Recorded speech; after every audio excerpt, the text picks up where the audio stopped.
¿Qué tal? Buenos días. Es un gusto para mí que me acompañe Isela Lagunas. Isela, bienvenida. Qué gusto conocerte. Gracias, Miguel. Gracias por la invitación, por el espacio para hablar del libro Línea 12, Crónica de una tragedia anunciada. Sí, es un suceso que marcó este año y qué rapidez, creo que es la tuya ya tener una investigación, pero cuéntanos un poco más de qué va este libro. Mira, Miguel, sí, todo mundo hace hincapié en la rapidez con la que sale el libro, pero quiero contarte que es una investigación que inició desde el 2012 que se inauguró la línea dorada, ¿no? En ese momento yo empiezo a investigar respecto a la obra, la inauguración, ¿no? Pero existe un documento, Miguel, que en el 2014 a mí me gusta mencionarlo porque es como el parteaguas. Es un documento que está clasificado como confidencial Ya. y que desde ese año advertía de los riesgos que representaba la operación de la línea 12 con pasajeros. Entre otras cosas, advertía también que existía el riesgo de un descarrilamiento y advertía que podría ocurrir una tragedia de gran envergadura como la que tristemente terminó ocurriendo el 3 de mayo de este año.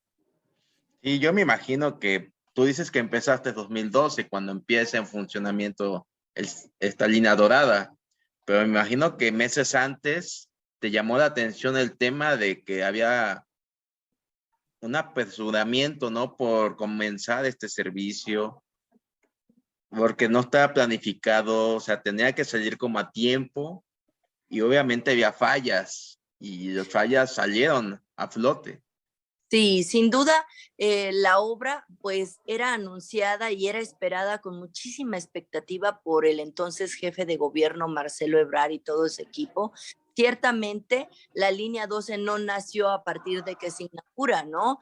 Atrás existen muchísimos documentos que dan cuenta de muchísimas malas decisiones y efectivamente como periodista cubrí otros aspectos como lo que fue la espera y la adquisición de los trenes para esa línea, ¿no? De cómo se fueron expropiando los terrenos en el trazo que iba a avanzar y abarcar la línea 12, que comprende, que abarca desde las delegaciones Tláhuac e Iztapalapa y que circula hasta Observatorio, ¿no? Y Miscuac.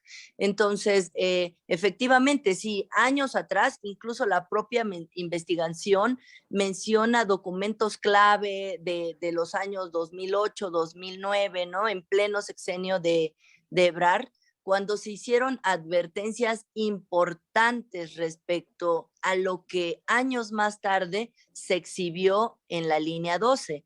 Toma de decisiones apresuradas, efectivamente, tú lo comentas, había una gran prisa. ¿Por qué? Pues porque Marcelo Ebrard proyectó esta obra como una, digo yo, para catapultar sus aspiraciones a presidenciales, de las que todo mundo conocemos, pues él busca la presidencia del país, ¿no? Entonces, sí, hubo prisa, ¿por qué? Porque obvio, él la construyó, él quería inaugurarla, ¿no? Y finalmente eso ocurre en el 2012 con muchísimos eventos antes de esto. Hoy te puedo decir que días antes de que Marcelo inaugurara, los ingenieros, los arquitectos y todos los involucrados con la obra tuvieron que cambiar de manera emergente 900 metros de riel que el tren cortaba y que impedía obviamente la circulación del convoy, ¿no?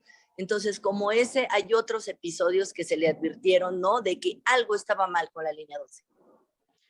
Pero estamos hablando ya de este libro. Hablas un poco también de crónicas. ¿Manifiestas algo de lo que sucedió ese día del accidente? Sí, por supuesto. De hecho, ese es el capítulo 1 con el que abro. El libro está planteado, digamos, del momento cumbre, tristemente, que es el desplome del tren y que es el caos que se convirtió esa zona del oriente de la ciudad, ¿no?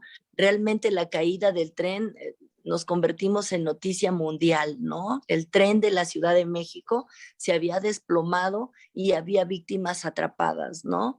La llegada de todos los familiares al arribar a la zona los voluntarios, gente civil, porque te quiero decir, Miguel, que tristemente, pues las víctimas es la gente más desfavorecida, ¿no? Es la gente obrera que se trasladaba, que tenía que usar el metro, que confió en utilizar el metro ante pocas alternativas de transporte en la zona, porque la otra era optar por las combis y microbuses que dan el servicio y exponerse a los asaltos que vemos todos los días transmitirse por la televisión.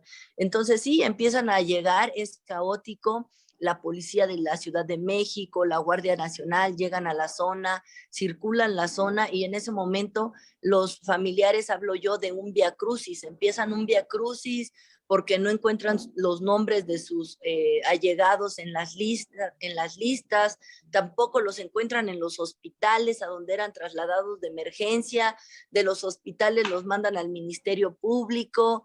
Es un caos que está sumamente relatado ahí en el libro y que pues comienza con esto, ¿no? Que mucha gente desde el Ministerio Público los ningunearon, en los hospitales les decía que no existían las herramientas o el medicamento que requerían enfermos de esa gravedad y los lanzaron así. Tú puedes encontrar en YouTube testimonios de familias afuera de los hospitales dicen que no tienen clavos, que no hay ese medicamento, que alguien me ayude, quiero salvar a mi hija.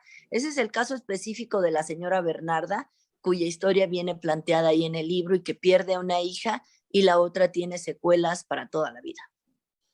Y es extraño porque el día de hoy los encabezados de los periódicos hablan que las víctimas ya van a negociar, ¿no? O sea, desafortunadamente este caso todavía tiene varias páginas que contarse, pero lo importante ahorita es que ya está esta primera parte de tu libro, ya está contado, como comentas, parte de este suceso triste y vergonzoso, porque para mí es muy vergonzoso que haya pasado eso, lejos de que si también hubo fallas estructurales, pues también falta de mantenimiento, nada más que pues eso no lo quieren decir. Así es. Mira, sin duda desde que esa línea se construyó y debido a todos los males de origen, pues se recomendó a los sucesores, entiéndase a Miguel Ángel Mancera y luego Miguel Ángel Mancera a Claudia Sheinbaum, que debían tener un mantenimiento meticuloso, ¿no? Hoy por hoy, pese a todas las críticas, yo digo, Miguel Ángel Mancera cerró la línea para que no se le cayera a él, ¿no? Pero al final terminaron abriendo sin ir a fondo de las fallas y sin ir a fondo de los responsables, Miguel, porque el sismo del 2017 lanzó otra alerta. En el sismo del 2017 se revisaron las columnas y se detectó que hacía falta de acero en las columnas, ¿no? O sea, desde esa fecha se detectó que había falta de acero y eso obliga a que Carso tenga que reparar el tramo elevado, porque en la columna 69 presentaba defectos muy específicos, es decir, estaba a punto de caerse. Entonces, Mancera cerró, digamos que libró el gran accidente. Le toca a Claudia Sheinbaum, a quien también se le encomendó un mantenimiento extremo y que hoy sabemos que pasó un año sin que hubiera un encargado del mantenimiento en su administración. Sí, hay una falla, ¿no? Que era esta señora Serranía, que dobleteó puestos, pero ahí se ven las consecuencias de este dobleteo, ¿no? Bueno, existe una frase que ella suelta a los compañeros reporteros cuando la empiezan a cuestionar y dice, es que yo solamente soy la directora del metro. O sea, yo solamente, o sea, le costó muchísimo eso y finalmente Claudia decide, ellas son conocidas, amigas, quiero decir, desde hace muchos años y finalmente tiene que sacudírsela, ¿no? Porque existían muchas presiones respecto pues a su escaso desempeño al frente del metro, ¿no? Entonces se la sacude y finalmente pues a Claudia le toca la gran tragedia, ¿no? O sea, sí hay que mirar desde atrás y hacer un recorrido que se fueron aventando el gran elefante blanco y pues a Claudia le tocó que le cayera. Le tocó. Y es un tema por demás interesante, ¿no? Pues, demasiado actual y pues ya es el primer trabajo serio aparte, ¿no? que va a quedar por un buen largo tiempo. Por cierto, ¿dónde se puede conseguir este libro? Mira, el libro ya está a la venta en, pues en toda la, digamos que en todas las cadenas de librerías, Gandhi, Péndulo, El Sótano, ¿no? Estamos ahí como luchando por entrar a Sanborns por obvias razones, ¿no? Y a partir de esta semana ya está en las librerías al interior de la República, es decir, empezó la distribución acá en Ciudad de México y área metropolitana y ahora ya está en todas las del país. No, pues quizá te falta un perno para entrar a Sanborns. Bastantes pernos y aceros, querido Miguel, pero te quiero decir que, pues que, como bien lo mencionas, el proceso empieza apenas este viernes. Todavía nos hace falta mucho que ver y escuchar y conocer. Y sí, hoy salen los medios que las víctimas se quieren ir, no quieren pasar 10 años peleando en tribunales, ¿no? Si hay un acuerdo reparatorio, van a optar por eso, ¿no? Y pues tristemente, insisto en que está cada vez más lejos la posibilidad de que veamos a alguien preso por esto.